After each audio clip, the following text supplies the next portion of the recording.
My man Kevin Kinkead from Crossing Broad. We'll have to discuss this. You know, I'm a good IPA guy. I know that you're turning your nose up at the IPA guys, right? Oh, no, I can't stand an IPA, Mike. Are you a porter? Porter, ale, stout, saison. Give me anything, literally anything besides an IPA. What's wrong with the IPA? Is it because everybody else is drinking it? No, it's not a trendy Fishtown thing. It's not like a contrarian thing. It's just like it's a hops thing. Like I'm just not into like the bitter, hoppy aftertaste. So. Yeah. See, I in my former like drinking life, before when I was in college, we only had a handful of options, and you only had a couple of things to go with. And for a while there, when I came home from college, I was strictly one major brand, and that was it. I went down that road, and then all of a sudden, out of nowhere, I started, and now, like, we're going to be starting a beer show here pretty soon, all right? And it's based on, yes, we're starting a new craft beer show, and it's based on that. I love it, man. I love finding like that next great IPA, or I'll drink some of the other stuff, but I tend to go that direction. Here's my problem. It's not like I'll sit there and I'll drink an IPA if I have to, but I don't want to go to a new brewery. My wife and I go to a bunch of breweries. We love like checking out new places, right? I don't want to go to a brewery that has 12 beers and 10 of them are an IPA. Like you got to give me like a variety. I can't buy a sampler pack at the beer distributor that has 12 beers and 9 of them are an IPA. Fair. I think it's like IPA overload. And speaking of West Virginia, actually, I still don't think you can even get an IPA down there. I think they just got Yingling down there. And I think Natty Light. What did we drink when we were down there? Natty Light. I'll never forget. We drank some terrible stuff. I'll never forget. Like we would be at now. I don't know how old you are in relation to when I was there, but we would go to the football games, and the tailgating lot was called the Pit. And this place was like a total disaster. It was grass. There was like 500 cars. There were fires everywhere. They had to shut it down. It got so out of control. Well, we would go to Old Man Maris. Do you remember Maris's country place? I do. The liquor store. He was the bookie. Yeah. He was the sheriff. He sold you beer. Underage, by the way. So you would go in. Yeah. And we always bought 30 packs of Keystone Ice and Keystone Light. Like, that was what Terrible. The ice beers were so big, like Red Dog. That whole Point Blank brewery was going on when I was down there. And, man, oh, man, going back to those times, that was some bad beer times. It's kind of sad, but I think the best night that I had at West Virginia, some of the best parties that we had when we would drive to Pennsylvania, like 10 minutes to the state line, we'd get a keg of Yingling, and we'd bring it down illegally over the state line because, they didn't sell Yingling in West Virginia back then. You can only get it in, like, Pennsylvania, So it was either that, we'd go get a keg of Yingling, and then we would advertise to the freshmen. We would tell them that our party had a Yingling keg, and that would usually get people out, or otherwise it was, like, just terrible beer. I remember I got a 6-pack. I found a 6-pack of Molson somehow, and I traded one Molson for 3 natties at a fraternity party, and that might have been either the high point or the low point of my West Virginia Well, tenure. I remember freshman year, I was down there, and, like, Love Seed Mama Jump played at one of the fraternity parties down there. Oh, my God. Right? Wow. I was like, what the heck is going on here? That was one. Number 2, so there was a beer down there. I don't even know I never had heard it. It was Jenny Red, and you could buy a 30-pack of it for like $6. That's how bad this was. So we bought the 30-pack. You're going to a house party. So you're like, hey, I'm bringing beer to the party.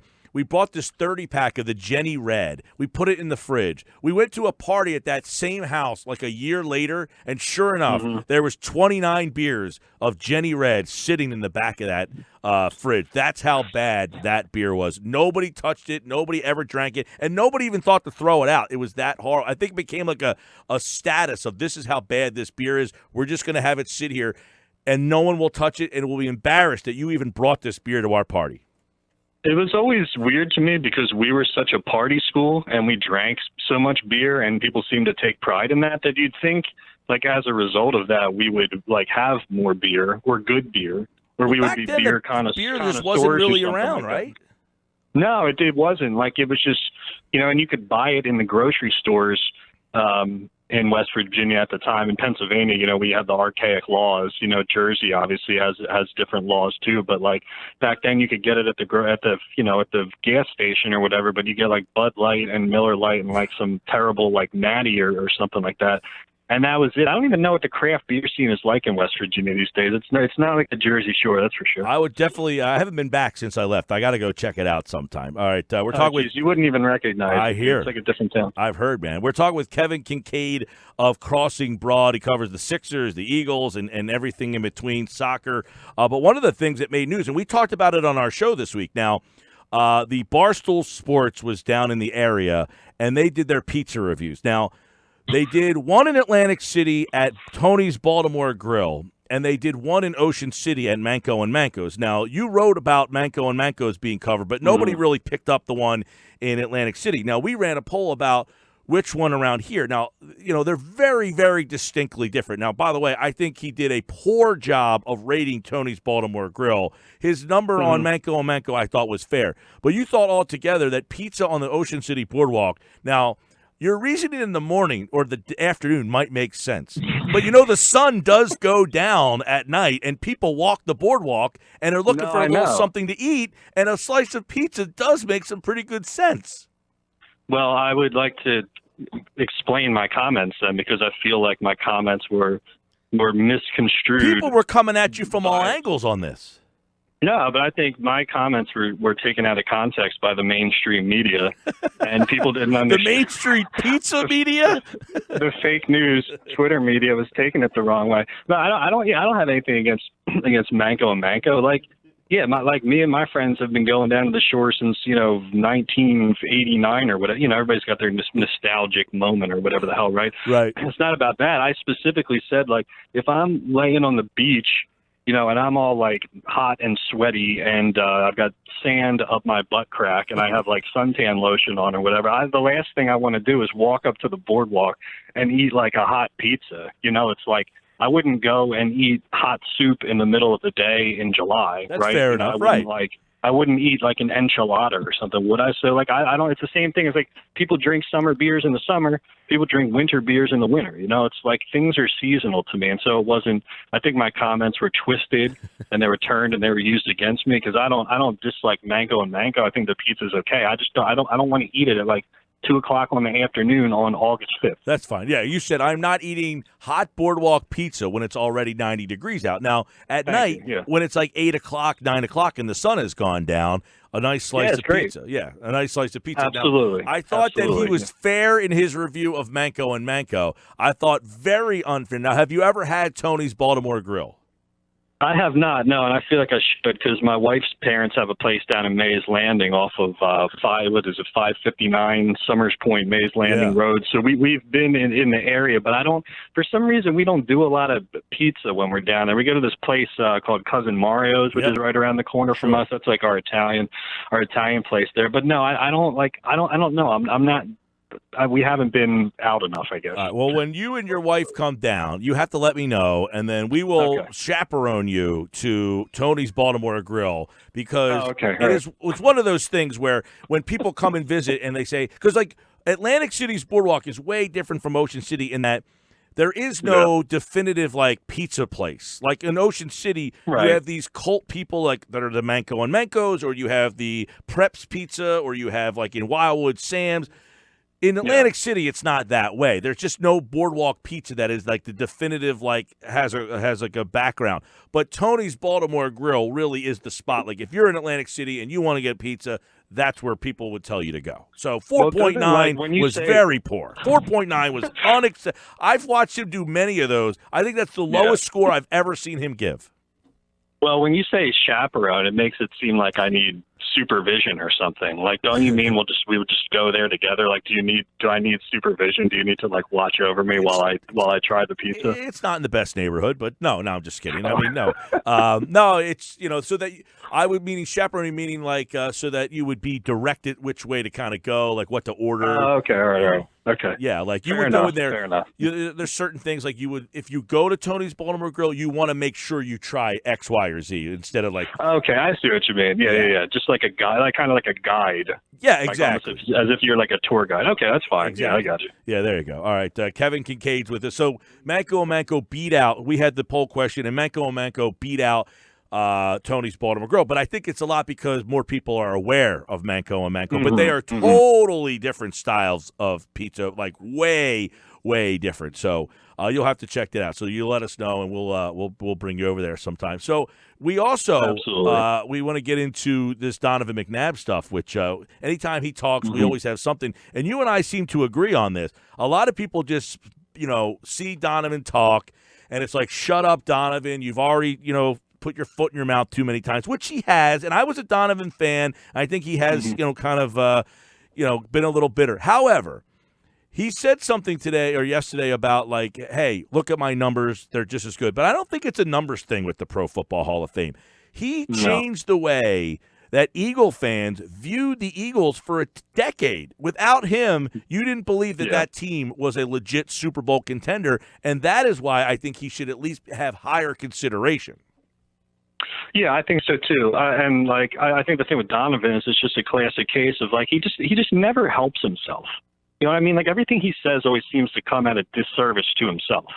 It's not necessarily saying that he's right or that he's wrong. I tend to agree with a lot of the things he has to say. I don't know if he's a Hall of Fame quarterback, but I think he has a lot of correct things that he says. But yeah, I think people fail to forget how terrible the Eagles were in the 3 years before he took over the starting job. I mean, his first year when Doug Peterson, I guess, started that season, they were still pretty poor. But then in the year 2000, like right at the turn of the century, turn of the millennium, they became really good. And Donovan McNabb was a big reason for that. I know the defense was really, really good back then. But Donovan basically led this team and was the anchor on the offensive side of the ball for a decade of sustained success. They went to the Super Bowl. They went to multiple NFC championship games. And, I think now that the Eagles finally won the Super Bowl, they kind of look back at the Donovan era and they kind of dilute it. They kind of pour water on it because, okay, no, he could never get over the hump, but it doesn't mean that he didn't play 160 whatever games for this team. It doesn't mean that he didn't win 9 playoff games. It doesn't mean that they were, that they lost the Super Bowl by 3 points or 4 points or whatever it was. Like, I feel like people lose track of that just because of the recent success the team has had.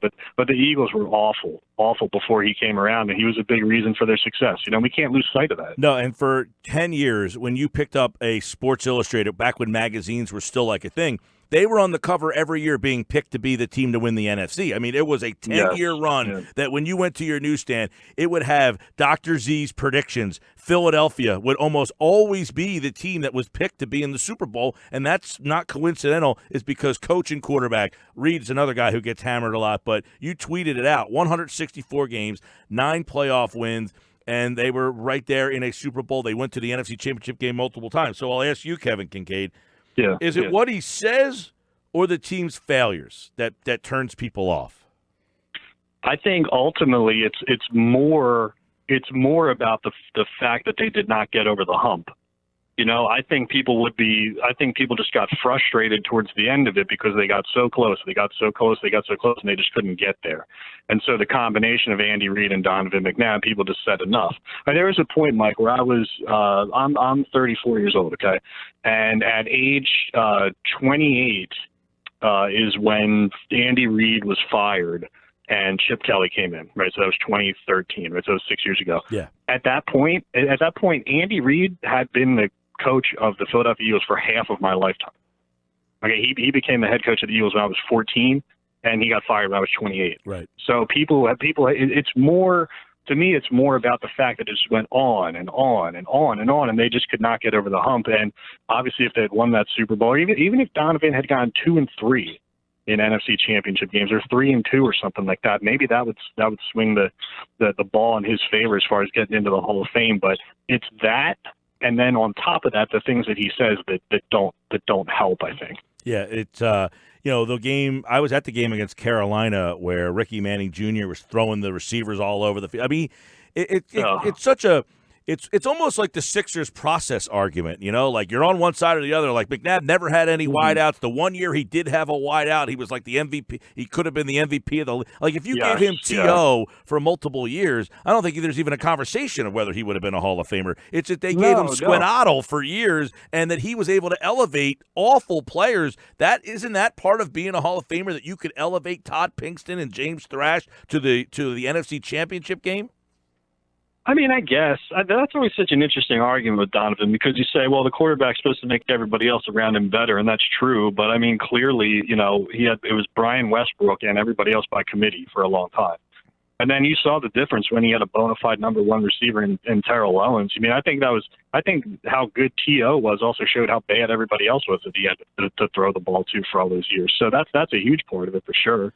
Again, I think if you go back to those first couple of Eagles teams of the 2000s, I think everybody would tell you that the defense is better than the offense.